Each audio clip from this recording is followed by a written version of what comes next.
Assalamualaikum warahmatullahi wabarakatuh. Nama saya Raneza Afifah dengan nomor BP 17 1085 1014 dari jurusan Ilmu Hubungan Internasional Universitas Andalas. Pada kesempatan kali ini saya akan memaparkan penelitian saya yang berjudul Upaya Amnesty Internasional dalam Menanggulangi Eksploitasi Ketenagakerjaan oleh Wilmar International Limited di Indonesia. Terlebih dahulu, saya akan menjelaskan latar belakang dari penelitian saya. Seperti yang diketahui bahwa kelapa sawit merupakan industri yang memberikan dampak besar bagi pendapatan perekonomian di Indonesia. Akan tetapi, ironisnya, di balik kemewahan dari industri perkebunan sawit ini masih menyimpan banyak masalah. Kehidupan para buruh yang masih jauh dari tingkat kesejahteraan, yang mana permasalahan tersebut hingga kini masih minim didiskusikan. Indonesia sebagai negara hukum telah melakukan beberapa langkah reformasi untuk memastikan pelindungan HAM dan penegakan hukumnya menjadi lebih baik. Indonesia juga telah melakukan ratifikasi terkait beberapa perjanjian HAM internasional lainnya. Akan tetapi, berdasarkan informasi yang telah dikumpulkan oleh Amnesty International menemukan adanya salah satu perkebunan sawit Indonesia, yakni Wilmar International, yang diduga melanggar sejumlah hukum Indonesia, sehingga Amnesty kemudian melakukan beberapa upaya dalam menanggulangi masalah eksploitasi tenaga kerja yang terjadi. Wilmar International sendiri merupakan pemroses minyak sawit terbesar di dunia yang mengontrol lebih dari 43% perdagangan minyak sawit global. Total wilayah Indonesia yang ditanami kelapa sawit Wilmar sendiri adalah 73% dari total keseluruhan yang tersebar di berbagai wilayah di Indonesia seperti Kalimantan, Sumatera, dan Papua. Amnesty menemukan sejumlah pelanggaran HAM yang terjadi di perkebunan sawit Wilmar beserta dua anak perusahaannya, yakni PT Perkebunan Milano dan PT Daya Labuan Indah, serta ketiga pemasoknya yakni PT Sarana Prima Multiniaga, PT Abdi Budi Mulya, dan PT Hampara Sawit Bangun Persada terkait penerapan kerja paksa dan pekerja anak, diskriminasi gender, serta praktik kerja eksploitatif yang berbahaya yang berisiko terhadap kesehatan pekerjanya. Oleh sebab itu, Wilmar International selaku holding company dari perusahaan-perusahaan yang terlibat bertanggung jawab penuh terhadap pelanggaran kepada hak tenaga kerja yang terjadi. Melihat permasalahan tersebut, saya akan melihat bagaimana upaya Amnesty International dalam menanggulangi eksploitasi ketenaga kerjaan oleh Wilmar International di Indonesia.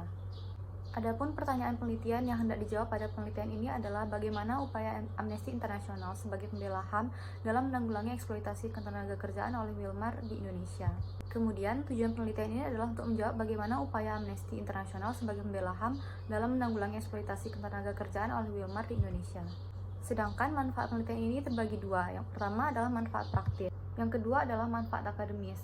Adapun konsep yang digunakan pada penelitian ini adalah konsep The Role of Human Rights Non-Government Organization atau HRNGOs dari Lina Marcinkuinte. Konsep peran HRNGOs dari Lina Marcinkuinte ini digunakan untuk menganalisis peran yang dimainkan oleh Amnesty yang bertujuan untuk mempromosikan dan melindungi HAM atau yang dikenal sebagai Human Rights Defender dalam menanggulangi eksploitasi ketenaga kerjaan oleh Wilmar International di Indonesia. Adapun aktivitas HRNGOs dalam perannya meningkatkan perlindungan HAM menurut Lina adalah yang pertama adalah ikut serta dalam penegakan standar HAM. Yang kedua adalah raising awareness, naming and shaming. Yang ketiga adalah memantau situasi HAM. Yang keempat adalah mengumpulkan atau menyebarluaskan informasi tentang pelanggaran HAM. Yang kelima adalah melakukan lobby untuk penegakan HAM yang efektif dan juga melakukan advokasi. Yang keenam adalah memberikan bantuan langsung kepada para korban. Selanjutnya adalah memberikan pendidikan HAM. Lalu yang terakhir adalah bertindak sebagai konsiliator. Kemudian metodologi penelitian, yang mana pendekatan penelitian menggunakan metode kualitatif dengan jenis analisis deskriptif. Dan batasan penelitian ini adalah dari tahun 2016 sampai dengan tahun 2021. Untuk unit analisisnya adalah mengenai upaya Amnesty International sebagai organisasi non-pemerintah yang bergerak pada bidang HAM dalam menanggulangi pelanggaran HAM yang terjadi pada pekerja Wilmar. Sementara unit eksplanasinya adalah eksploitasi ketenaga kerjaan oleh Wilmar International. Dan level analisisnya adalah pada level negara. Untuk teknik pengumpulan datanya, saya akan menggunakan data sekunder melalui studi pustaka atau library research. Dan untuk teknik analisis datanya adalah dengan mencari dan memilih data pokok dari berbagai sumber. Dan untuk sistematika penulisan pada penelitian ini dapat dilihat sebagai berikut. Selanjutnya, saya akan masuk pada penjelasan bab 2 mengenai eksploitasi tenaga kerja oleh Wilmar International Limited. Bagian pertama adalah gambaran umum mengenai sawit di Indonesia. Industri minyak sawit dalam perekonomian mikro Indonesia memiliki peran strategis, yakni sebagai penghasil devisa terbesar, lokomotif perekonomian nasional, kedaulatan energi, pendorong sektor ekonomi kerakyatan, serta berperan dalam penyerapan tenaga kerja. Akan tetapi, dampak negatif dari sektor ini sendiri tidak dapat terhindarkan. Adapun salah satu dampak yang ditimbulkan dari industri ini adalah tenaga kerja yang mengalami eksploitasi. Yang telah dijelaskan sebelumnya, Wilmar International merupakan grup perusahaan agribisnis terbesar di Asia, serta pemroses minyak sawit dan biodiesel berbasis kelapa sawit terbesar di dunia yang didirikan oleh Martua Sitorus dengan rekan bisnisnya Po Kon Hong sejak tahun 1991. Berdasarkan hasil investigasi dari Amnesty beserta organisasi non-pemerintah lainnya, ditemukan permasalahan eksploitasi ketenaga kerjaan yang dilakukan oleh Wilmar beserta 2 anak perusahaan dan pemasoknya. Masalah eksploitasi ini telah melanggar komitmen kebijakan dan prinsip dari NDPI perusahaan itu sendiri. Oleh sebab itu, Wilmar beserta anak perusahaan dan pemasoknya ini memiliki tanggung jawab penuh terhadap permasalahan pelanggaran yang terjadi. Adapun masalah eksploitasi yang disorot oleh Amnesty ini adalah mengenai kerja paksa, praktik upah rendah yang semena-mena, batasan jam kerja, pekerja anak, pelanggaran terhadap hak kesehatan dan keselamatan kondisi kerja yang sehat, serta adanya diskriminasi terhadap gender. Selanjutnya, pada bab 3 ini saya akan menjelaskan mengenai profil Amnesty International dan masalah pelanggaran HAM oleh Wilmar International. Amnesty International merupakan sebuah organisasi non-pemerintah atau NGO yang secara khusus bergerak pada isu HAM. Amnesty ini didirikan pada tahun 1961 atas dasar hati nurani dari seorang pengacara Inggris bernama Peter Benenson yang merasa marah atas ketidakadilan yang diterima oleh 2 siswa asal Portugis.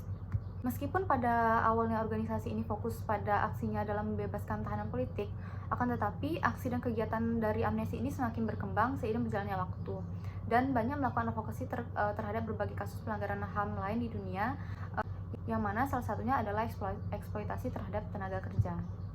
Pada tahun 2016, Amnesty bersama dengan NGO terkait lainnya menemukan adanya masalah eksploitasi ketenaga kerjaan yang melanggar hak asasi para pekerja oleh perusahaan Wilmar beserta 2 anak perusahaan dan pemasoknya di Indonesia. Melalui permasalahan pelanggaran HAM pekerja Wilmar yang telah dijelaskan sebelumnya, Amnesty International kemudian melakukan beberapa tindakan yang bertujuan untuk menanggulangi permasalahan yang terjadi.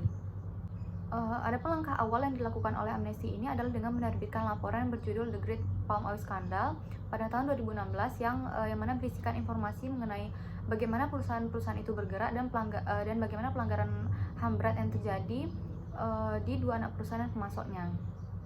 Wilmar sendiri telah membuat investigasi internal yang dilakukan sejak bulan Agustus tahun 2016 berkaitan dengan tuduhan yang disebutkan oleh Amnesty yang dapat dilihat pada tabel berikut.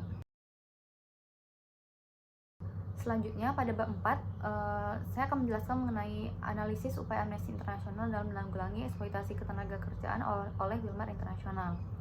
Bab ini akan menjelaskan analisis dari upaya yang dilakukan Amnesty International menggunakan konsep The Role of Human Rights Non-Governmental Organization dari Lina Marzungutte. Konsep ini juga akan menjelaskan peran yang dimainkan oleh NGO dalam mencegah pelanggaran HAM maupun pelanggaran terhadap pelanggaran kebebasan.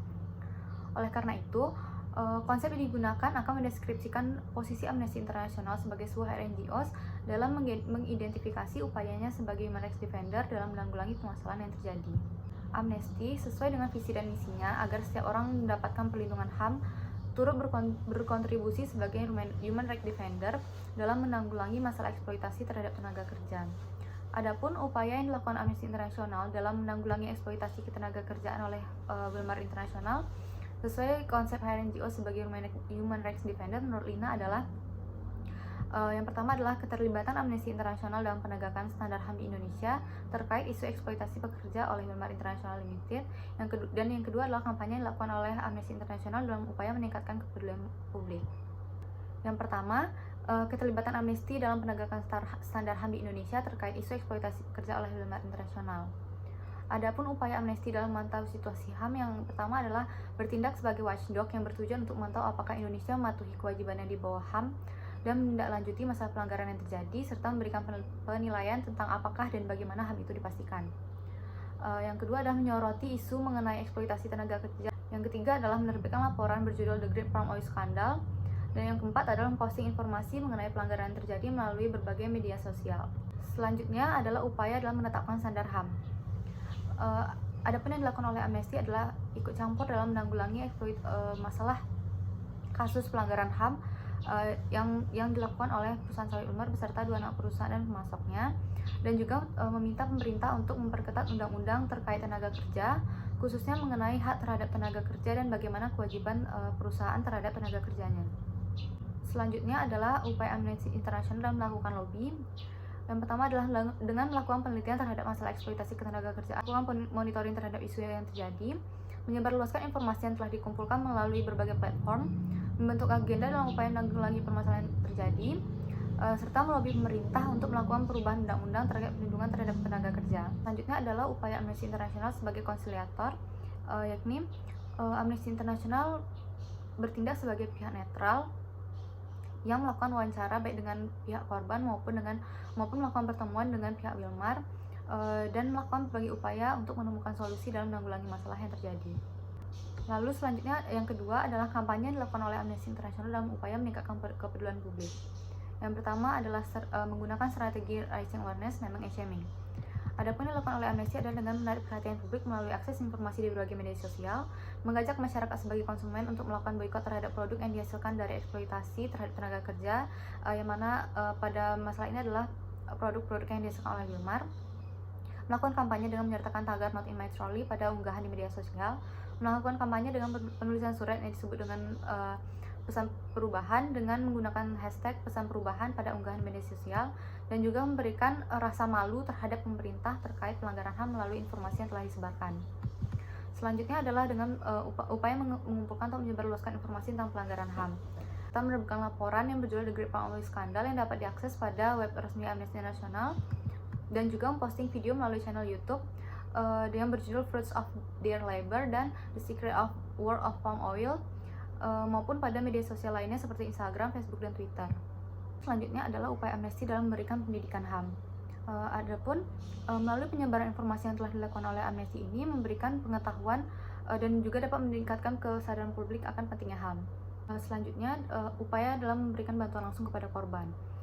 Adapun pada aktivitas ini Amnesty belum memberikan bantuan langsung kepada para korban, baik berupa bantuan hukum maupun bantuan kemanusiaan, karena hal ini dikarenakan para korban tidak berada dalam situasi darurat yang memerlukan bantuan tersebut.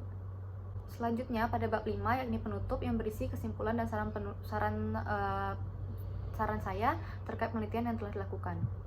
Adapun kesimpulan pada penelitian ini adalah Amnesty International sebagai Human Rights Defender telah melakukan beberapa upaya berdasarkan dari konsep Lina Martin Kunte. Akan tetapi melihat baik pemerintah Indonesia yang belum melakukan tindakan nyata dalam respon kasus ini maupun Wilmar yang juga belum memperlihatkan bukti adanya perubahan nyata dalam praktik bisnisnya, menunjukkan bahwa upaya Amnesty ini belum berhasil sepenuhnya. Saya melihat bahwa upaya yang telah dilakukan oleh Amnesty masih terkendala oleh beberapa faktor, sehingga diperlukan tindakan nyata yang melebihi kata-kata di atas kertas untuk segera mengakhiri pelanggaran-pelanggaran ini. Sementara saran saya untuk penelitian ini yang pertama adalah berharap agar Amnesty International dapat memaksimalkan upaya yang sudah dilakukan dan juga menggunakan metode kampanye lainnya dengan mengikutsertakan aktor-aktor lain yang memiliki potensi untuk mengadvokasi isu pelanggaran HAM yang terjadi, serta meninjau kembali upaya-upaya yang telah dilakukan. Yang kedua adalah mendesak pemerintah untuk bertindak secara aktif dalam melakukan upaya yang bersifat transparan dalam menindaklanjuti masalah eksploitasi terhadap pekerja sawit ini. Selain itu, agar pemerintah dapat memperketat undang-undang yang dapat berpotensi memberikan dampak terhadap tenaga kerja, seperti adanya pelanggaran terhadap hak asasi mereka, dan secepatnya dapat mengimplementasikan hukuman yang setimpal kepada pihak-pihak yang melanggar aturan tersebut. Baiklah, sekian penjelasan dari hasil diseminasi penelitian saya. Terima kasih. Assalamualaikum warahmatullahi wabarakatuh.